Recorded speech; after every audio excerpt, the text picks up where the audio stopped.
अरावली पर्वतमाला का सामान्य परिचय हम लोग पढ़ चुके थे। आज सामान्य परिचय से आगे बढ़ते हैं और बात करते हैं अरावली के प्रदेशों की। तो सबसे पहले अरावली पर्वतमाला को हमने विभाजित किया था आबू पर्वत खंड में। तो ये जो आबू पर्वत खंड है इसका विस्तार है सिरोही में। हम लोगों ने बात की थी कि अरावली पर्वतमाला की सर्वाधिक ऊंचाई और अरावली पर्वतमाला की सर्वाधिक ऊंचाई इसी आबू पर्वत खंड या सिरोही क्षेत्र में है।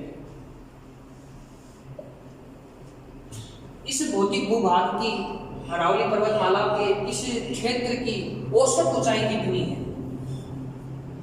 ये जो आबू पर्वत खंड है यहाँ की औसत ऊंचाई है 1000 मीटर। देखिए हम लोगों ने पहले पढ़ा था अरावली की औसत ऊंचाई और वो थी 930 मीटर।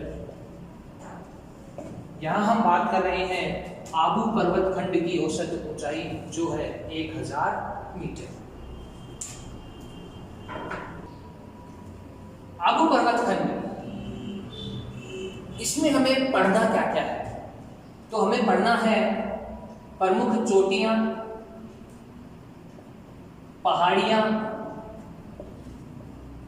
पठार एवं दर्रे। क्योंकि अरावली में यही चीजें तो हमें दिखाई देती और इन सभी से संबंधित प्रमुख विशेषताएं। तो सबसे पहले हम बात कर लेते हैं प्रमुख चोटियां। सबसे पहले है गुरु शिखर। हम बात कर चुके हैं गुरु शिखर दक्षिणी पश्चिमी अरावली की। जब हमने बात की थी तब हमने गुरु शिखर की चर्चा की थी। तो गुरु शिखर की चोटी कहाँ है? ये गुरु शिखर की चोटी है सिरोही में। इसकी ऊंचाई कितनी है? तो इसकी हाइट है 1722 मीटर और अपनी ऊंचाई के कारण इसकी विशेषता बन जाती है ये राजस्थान अरावली का सर्वोच्च शिखर है। चाहे आप राजस्थान का सर्वोच्च शिखर कह दीजिए, चाहे आप अरावली का सर्वोच्च शिखर कह दीजिए, दक्षिणी पश्चिमी अरावली का सर्वोच्च शिखर कह दीजिए, आबू पर्वत खंड का सर्वोच्च शिखर कह दीजिए, सभी का आंसर गुरु शिखर ही है। अब ये डिपेंड एग्जामिनर पे करता है कि वो किस लैंग्वेज में ये क्वेश्चन पुट करता है। यही से एक सवाल बनता है हिमालय और विंध्याचल के मध्य स्थित सर्वोच्च शिखर, तो वो है हमारा सिरोही में स्थित गुरु शिखर। देखिए अगर हम भारत के नक्शे को देखें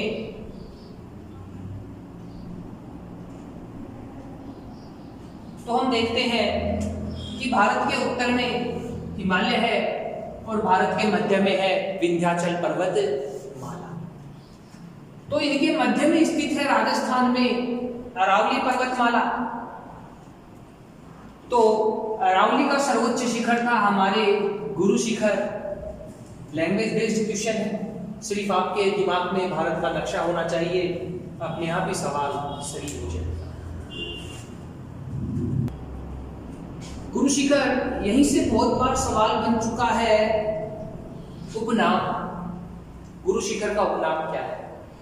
हम लोगों ने राजस्थान के सामान्य परिचय में बात की थी कर्नल जेम्स टोड की, जिन्होंने राजस्थान को रायखान, रजवाड़ा और राजस्थान नाम दिया था। उनकी पुस्तक का क्या नाम है आप मुझे कमेंट बॉक्स में बताएंगे। तो गुरु शिखर का उपनाम है संतों का शिखर। और ये उपनाम गुरु शिखर को किसने दिया? ये नाम दिया था कर्नल जेम्स टोड ने। जैसे गुरु शिखर का उपनाम है संतों का शिखर, वैसे ही कर्नल जेम्स टोड का भी उपनाम है घोड़े वाले बाबा। चलिए आगे चलते हैं। ये जो गुरु शिखर की चोटी है, यहीं पर एक प्रसिद्ध मंदिर है ऋषि दत्तात्रेय का। मंदिर है। इन्हें भगवान विष्णु का अवतार माना जाता है।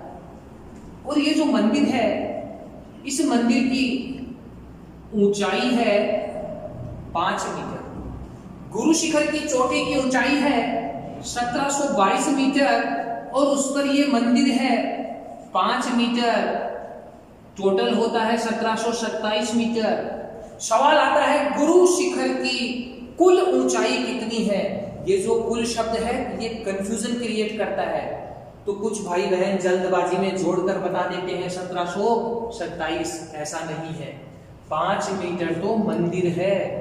गुरु शिखर की जब भी आपसे ऊंचाई पूछेगा तो गुरु शिखर की ऊंचाई कितनी है? 1722 मीटर। यही सवाल पूछा गया था लगभग में, तो लगभग में हम कहेंगे इसे 1720 मीटर। यही सवाल पूछा जाता है फीट में, तो हम कहेंगे 5650 फीट।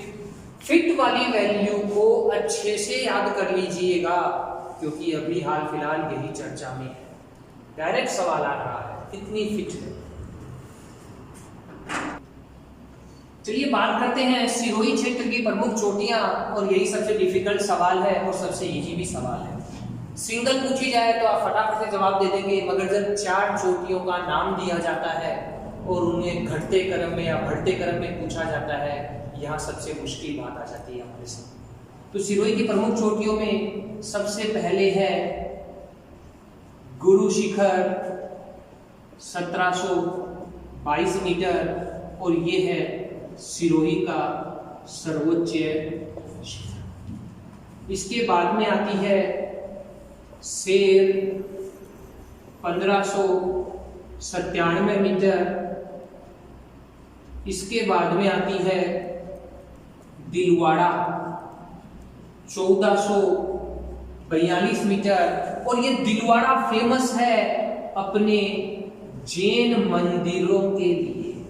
दिलवाड़ा में है जैन मंदिर, दिलवाड़ा के जैन मंदिर। इसके बाद अगली है आंचलगढ़। आंचलगढ़ की ऊंचाई है 1380 मीटर, और यही आंचलगढ़ में प्रसिद्ध है आंचलगढ़ का दुर्ग। ये सवाल आ चुका है, आरपीएससी सेकंड ग्रेड में भी पूछ चुका है कि आंचलगढ़ दुर्ग का निर्माण करवाया गया था कुंभा के द्वारा। तो जो हमने पहले 4 चोटियां देखी थी, लगभग वो सभी जगह पढ़ने को मिल जाती है। अब बात करते हैं अन्य प्रमुख चोटियों की, क्योंकि आजकल ऐसे नाम दिए जाते हैं जो हमें पता ही नहीं है, फिर सोचते हैं कि चोटी है, ये नाम आया कहां से। तो देखिए सिरोही की अन्य चोटियां हैं जयराज जो है 1090 मीटर, संबारिया 1034 मीटर, ऋषिकेश अच्छे से याद कर लीजिएगा, एक ऋषिकेश उत्तराखंड में भी है। ऋषिकेश 1017 मीटर, और मानगांव की चोटी ये है 923 मीटर। अच्छे से याद कर लीजिएगा, वो 4 तो हमें याद करनी ही है, इन्हें अच्छे से याद करना है, क्योंकि जो अभी कंफ्यूजन क्रिएट होता है वो ऐसी ही चोटियों की वजह से कंफ्यूजन क्रिएट होता है। बार बार पूछे जाने वाला सवाल है दिलवाड़ा के जैन मंदिर, और दिलवाड़ा के जैन मंदिर है सिरोही में। इन मंदिरों का निर्माण सबसे प्रसिद्ध जो मंदिर है यहाँ, उसका निर्माण हुआ था 1031 ईस्वी में। निर्माण किसने करवाया, किस राजा के समय करवाया गया? तो देखिए ये निर्माण हुआ था गुजरात के सोलंकी राजपूत शासक, नाम था भीमदेव सोलंकी। इस मंदिर का निर्माण करवाया था भीमदेव सोलंकी के मंत्री विमल शाह ने। इसीलिए ये जो मंदिर है, इस मंदिर का नाम पड़ा विमल शाही मंदिर। ये जो मंदिर है जैन धर्म के 24 तीर्थकरों में से किस तीर्थकर को समर्पित है? तो ये जो मंदिर है, ये मंदिर है आदिनाथ ऋषभदेव का, जो कि है प्रथम तीर्थकर, जो है जैन धर्म के प्रथम तीर्थकर। 24वें और अंतिम तीर्थकर है महावीर स्वामी। ये जो मंदिर है, इस मंदिर का शिल्पी कौन है? ये जो विमल वसई मंदिर है, विमल शाही मंदिर है, आदिनाथ का मंदिर है, ऋषभदेव का मंदिर है, इस मंदिर का शिल्पी कौन है? इस मंदिर का शिल्पी है कीर्तिधर। और इसी मंदिर के लिए कर्नल जेम्स टोड ने कहा था, क्या कहा? इनका कथन है, ताजमहल के बाद सर्वश्रेष्ठ, कि ताजमहल के बाद यदि भारत में कोई देखने लायक इमारत है तो वो है दिलवाड़ा के जैन मंदिरों में बना हुआ विमल वसई विमल शाही मंदिर, आदिनाथ ऋषभदेव का मंदिर। तो सिरोही क्षेत्र की प्रमुख चोटियों की हम बात कर चुके हैं। अब बात करते हैं प्रमुख पठारों की। इनमें सबसे पहले हम बात करते हैं उड़िया का पठार। उड़िया का पठार कहाँ है? ये सिरोही में ही है, क्योंकि हम पढ़ी सिरोही क्षेत्र रहे हैं। उड़िया के पठार की ऊंचाई कितनी है? ये है 1360 मीटर। और अपनी ऊंचाई की विशेषता के कारण ही ये है राजस्थान का सबसे ऊंचा पठार, राजस्थान का सबसे ऊंचा पठार। इसी के बाद में है आबू का पठार। आबू के पठार की ऊंचाई है 1200 मीटर।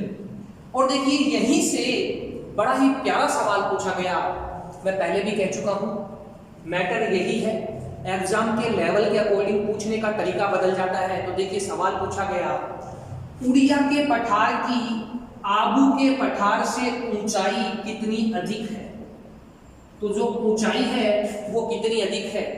तो यहाँ आपको दोनों बातें पता होनी चाहिए कि उड़िया के पठार की ऊंचाई है 1360 मीटर और आबू के पठार की ऊंचाई है 1200 मीटर। एक ही सवाल में देखिए कितने सारे सवाल पूछ लिए उसने। तो अंतर कितना है?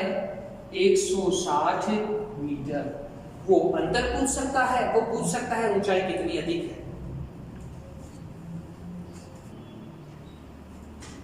यही आबू पठार, आबू पर्वतखंड, सवाल बनता है राजस्थान की सबसे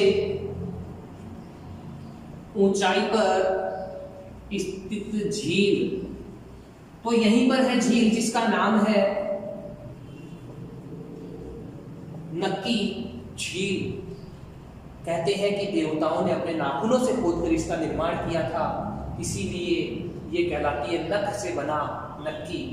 वास्तविकता की अगर बात की जाए तो ये एक ज्वालामुखी क्रेटर झील है, राजस्थान में सबसे ऊंचाई पर स्थित झील है। और सवाल पूछा जा चुका है, नक्की झील की समुद्र तल से औसत ऊंचाई है, तो ये समुद्र तल से लगभग कितनी ऊंचाई पर है? तो आबू पर्वतखंड की ऊंचाई कितनी थी? 1200। चलिए आगे बढ़ते हैं। और यहीं से सवाल पूछा जाता है, सबसे ऊंचाई पर स्थित नगर या शहर। तो ये है आपका आबू, माउंट आबू। राजस्थान में माउंट आबू एक बहुत ही अच्छा पर्यटन स्थल है, हिल स्टेशन है, पिकनिक स्पॉट कह सकते हैं आप। देखिए, विश्व में सबसे ऊंचाई पर स्थित झील कौन सी है? अगर बात करूं मैं विश्व की, तो विश्व में सबसे ऊंचाई पर स्थित झील है टीटी, टी पर टी, टावर पर टावर, टीटीकाका झील। ये झील कहाँ है? ये झील है दक्षिणी अमेरिका में बोलीविया का पठार। कौन सा पठार? बोलीविया का अगर बात करूं मैं भारत की, भारत में सबसे ऊंचाई पर स्थित झील कौन सी है, तो ये है देवताल झील, हिमनद से बनी झील है, ये है उत्तराखंड। याद रखिएगा, राजस्थान में सबसे ऊंची, भारत में सबसे ऊंची और विश्व में सबसे ऊंची। चलिए आगे बढ़ते हैं और बात करते हैं बनने वाले अगले सवाल की। तो सवाल बनता है, राजस्थान में सर्वाधिक वर्षा वाला स्थान। देखिए मैंने जिला नहीं पूछा है, मैं बात कर रहा हूं स्थान की। तो राजस्थान में सर्वाधिक वर्षा वाला स्थान है माउंट आबू, हम कह सकते हैं आबू पर्वत। यहाँ वर्षा का औसत कितना है, तो वर्षा का औसत है लगभग 120 सेंटीमीटर। अगर यही पूछा जाए राजस्थान में सर्वाधिक वर्षा वाला जिला कौन सा है, तो राजस्थान में सर्वाधिक वर्षा वाला जिला है झालावाड़, और झालावाड़ जिले में वर्षा का औसत है लगभग 100 सेंटीमीटर। चलिए बात करते हैं आगे। तो ये जो आबू पर्वत है, इसके उपनाम, आबू पर्वत का उपनाम हमने पढ़ा था कर्नल जेम्स टोड को, और कर्नल जेम्स टोड अपनी राजपुताना की जब यात्रा कर रहे होते हैं घोड़े पर बैठकर, तो वो आबू पर्वत भी पहुंचते हैं। संध्या का समय था, उन्होंने देखा तो आबू पर्वत पर चारों ओर दीपक जल रहे थे। इसी कारण कर्नल जेम्स टोड ने इसे उपनाम दिया हिंदू ओलंपस। किसने उपनाम दिया था Hindu Olympus? Colonel James Tod ने, जेम्स बॉन्ड नहीं, जेम्स टोड ने। आबू पर्वत प्राचीन काल से ही साधु सन्यासियों की तपोभूमि रही है, और यहीं पर एक विशेष यज्ञ का आयोजन हुआ जिससे 4 राजपूतों का जन्म हुआ। सवाल बहुत बार बन चुका है। ये यज्ञ किया गया था महर्षि वशिष्ठ, ऋषि वशिष्ठ के द्वारा। ऋषि वशिष्ठ ने किया था यज्ञ। कहाँ किया? ये यज्ञ किया था आबू पर्वत। इस यज्ञ की अग्नि से कौन प्रकट हुए? तो यज्ञ की अग्नि से प्रकट हुए 4 राजपूत। कौन कौन से? तो ये प्रकट हुए थे परमार, प्रतिहार, चालुक्य और चौहान। देखिए लिखने को तो आप कैसे भी लिख सकते हैं कि कौन प्रकट हुआ, आप लिख सकते हैं प्रतिहार, परमार, चालुक्य, चौहान। मगर क्रम की अगर बात की जाए तो आरकेसी ने सवाल पूछा था चौहानों की उत्पत्ति कौन से क्रम पे हुई, तो चौहानों की उत्पत्ति हुई थी 4थे नंबर पे, सबसे अंत में उत्पत्ति हुई थी चौहान। तो ये जो पूरी की पूरी कहानी है, ये जो पूरी की पूरी बात है, इसके प्रमाण हमें कहाँ से मिलते हैं, कौन कौन से विद्वान इस मत या कथन का समर्थन करते हैं? तो सबसे पहले हम बात करते हैं चंद्रवर दाई। ये पृथ्वीराज चौहान के मित्र और सेनापति थे। इनकी रचना का नाम है पृथ्वीराज रासो। इसमें इसका उल्लेख किया गया है और इन्होंने बताया है कि राजपूतों की उत्पत्ति वशिष्ठ के द्वारा किए गए यज्ञ अग्निकुंड से हुई थी। इसे ही कहते हैं राजपूतों की उत्पत्ति का अग्निकुंड सिद्धांत। इस मत का समर्थन और किसने किया? चंद्रवरदाई के मत का समर्थन किया था राजस्थान के राज्य कवि सूर्यमल मिश्रण ने, और ये सवाल एलडीसी में पूछा जा चुका है। सूर्यमल मिश्रण की रचनाएं वंश भास्कर, वीर सतसई, बलवंत विलास, रामर जाट और सती रासो अच्छे से रखे। हम कैसे माने कि ये जो बात है ये एकदम सही है? तो हमारे सच को माना जाता है पत्थर की लकीर। किसे माना गया है? पत्थर की लकीर। तो देखिए किराणु शिलालेख, किराणु अभिलेख जो हमें मिला था बाड़मेर से, इस अभिलेख में कहा गया है परमाणु की उत्पत्ति, परमाणु की उत्पत्ति अग्नि कुंड से हुई थी। तो ये प्राचीन प्रमाण भी है हमारे पास, लिखित प्रमाण भी। किराड़ू, किराड़ू का उपनाम है राजस्थान का खजुराहो। तो राजस्थान का खजुराहो किराड़ू को कहते हैं। अगर पूछ लिया जाए मिनी खजुराहो, तो मिनी खजुराहो कहा जाता है। भड़देवरा, कहाँ है ये भड़देवरा? बारां में, भड़देवरा बारां।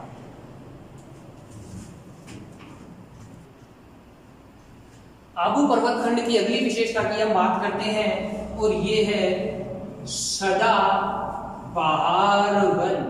ये वन वर्ष भर हरे भरे रहते हैं। राजस्थान में एकमात्र केवल और केवल सदाबहार वन कहां पाए जाते हैं? तो ये पाए जाते हैं आबू पर्वत खंडों। इन वनों का दूसरा नाम क्या है? तो इन्हें कहा जाता है उष्ण कटिबंधीय। याद रखिएगा, उष्ण कटिबंधीय सदाबहार वन कहां पाए जाते हैं? आबू पर्वत खंडों पर। इन वनों का क्षेत्रफल है लगभग 32 किलोमीटर स्क्वायर। चलिए आबू पर्वत खंड क्षेत्र की अन्य विशेषताओं की बात करें तो एक वर्ड है भाकर। ये भाकर क्या है? सिरोही में फैली उबड़ खाबड़ नुकीली पहाड़ियां। कैसी पहाड़ियां? उबड़ खाबड़ नुकीली पहाड़ियां। किस नाम से जानी जाती है? ये जानी जाती है भाकर के नाम से। ऐसा ही एक दूसरा वर्ड है भौमट। तो देखिए, हमने पढ़ा था राजस्थान और गुजरात। तो राजस्थान की सीमा लग रही थी सिरोही से, उदयपुर से, डूंगरपुर से। तो ये जो तीनों ही जिले हैं और इन जिलों का जो ये पहाड़ी क्षेत्र है जो गुजरात की सीमा को स्पर्श करता है, गुजरात की सीमा के साथ साथ है, उसे नाम दिया गया है भौमट। गुजरात की सीमा वाला सिरोही, उदयपुर और डूंगरपुर वाला क्षेत्र भौमट कहलाता है। अभी चर्चा की थी हमने राजस्थान की सबसे ऊंचाई पर स्थित झील नक्की झील की। तो देखिए, यहीं से विश्व की प्रमुख झीलों की बात कर लेते हैं। ये 5 नाम हैं जो हमारे पटवार और पुलिस में आ सकते हैं। अगर आएगा विश्व की झीलों का सवाल तो यहीं से आएगा, कोई एक्स्ट्रा सवाल नहीं बन सकता। और सबसे पहले बात करते हैं विश्व की सबसे ऊंची झील। तो ऊंची, टावर पर टावर, टी पर टी। तो हमने बात की थी टीटीकाका झील दक्षिणी अमेरिका में है, बोलीविया के पठार पर। बात करते हैं विश्व की सबसे नीची गहराई में स्थित झील।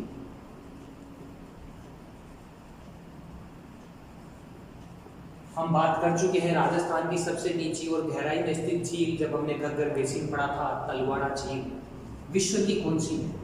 तो विश्व में है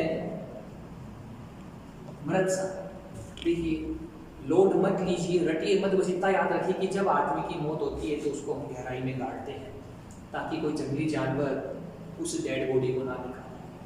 तो मृतसागर झील नीची या गहराई में स्थित झील है। ये कहाँ है?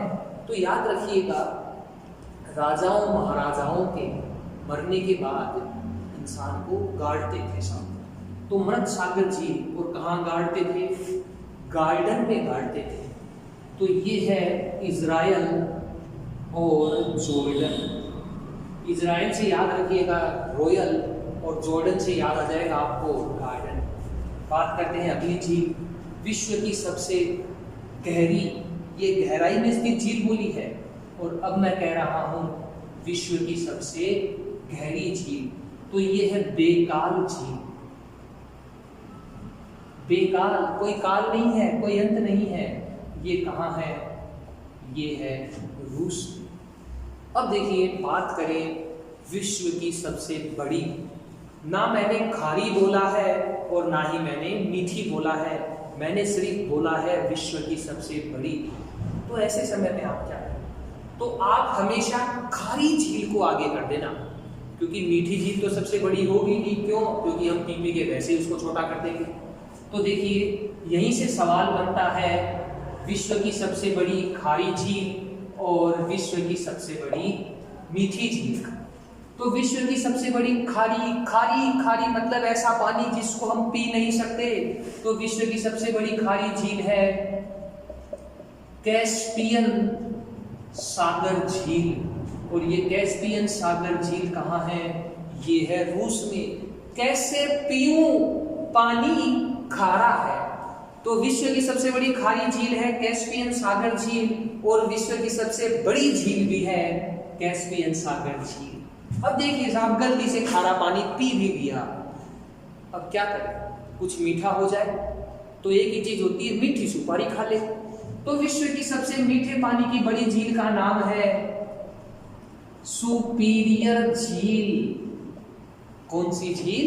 सुपीरियर झील। और सुपीरियर झील है उत्तरी अमेरिका में। इन पांचों झीलों को याद कर लीजिएगा, इसके बाहर सवाल आपका जाएगा ही नहीं। चलिए लगे हाथ भारत की भी बात कर लेते हैं। तो भारत में खारे पानी की सबसे बड़ी झील है, इसका नाम है चिल्का झील, लैगून झील भी कहते हैं, और ये है उड़ीसा में। तो अब आप मुझे बताइए भारत की सबसे बड़ी झील कौन सी है, खारी या मीठी? तो ये होगी खारे पानी की झील चिल्का। भारत में मीठे पानी की सबसे बड़ी झील है, नाम है वूलर झील। वूल ऊन कहाँ पहनेंगे? जहाँ ठंड होगी। और हमारे यहाँ तो है JNK। तो मीठे पानी की है वूलर झील जम्मू कश्मीर में, खारे पानी की है चिल्का झील उड़ीसा में, जिसे लैगून झील भी कहते हैं, और भारत की सबसे बड़ी झील है चिल्का झील